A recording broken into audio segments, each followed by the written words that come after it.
Just think about how hard it is, Phidias, to have to lie to someone for one conversation, to just sit with somebody and lie to them for 25 minutes or 35 minutes, right? Whether you're telling your parents why you weren't, lying, or why your parents were missed curfew, or why your homework was bad, or, whatever it might be, or lying to your spouse about how much money you spent at the casino. It's very difficult to lie, even for just 20 minutes. But we are lying for weeks and months at a time. And they do that during training so that we can start to learn how to embrace that endurance element of sustaining a whole fictional life. And that's very challenging. So lying is a big part about the whole spy thing, right? Lying is the biggest part. It is the number one thing that's your superpower. That's your skill. It's being able to lie and lie in order to protect, but also lie in order to gain access to. Can you tell us some fundamental things about lying?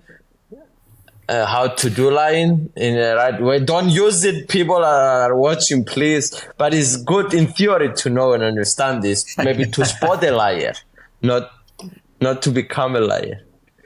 So here's what I'll tell you for sure on the fundamental side. Lying is actually very difficult. Most of the people out there who think they are good liars are actually not good liars. They're actually lying to themselves about how hard lying really is.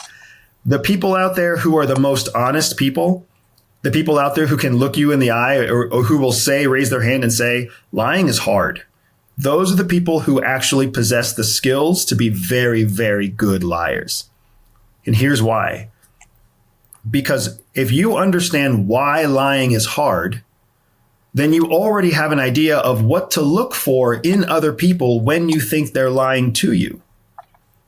But when you think that lying is easy, you are blind to the difficulties of lying, which means that you don't even know what to look for in somebody else to see if they're lying. There's all sorts of Instagram posts and Twitter posts and stupid reels that try to tell you that you can identify if somebody's lying just by the direction of their eyes or by the looks on their face, sometimes called micro expressions. You cannot use micro expressions or eye movements as a reliable lie detection tool unless you have a baseline first. A baseline means you have to understand what is a normal person's behavior. I'm sure you've met people who have twitchy eyes, who they look around all the time and they have a hard time looking at you and they're moving their eyes constantly.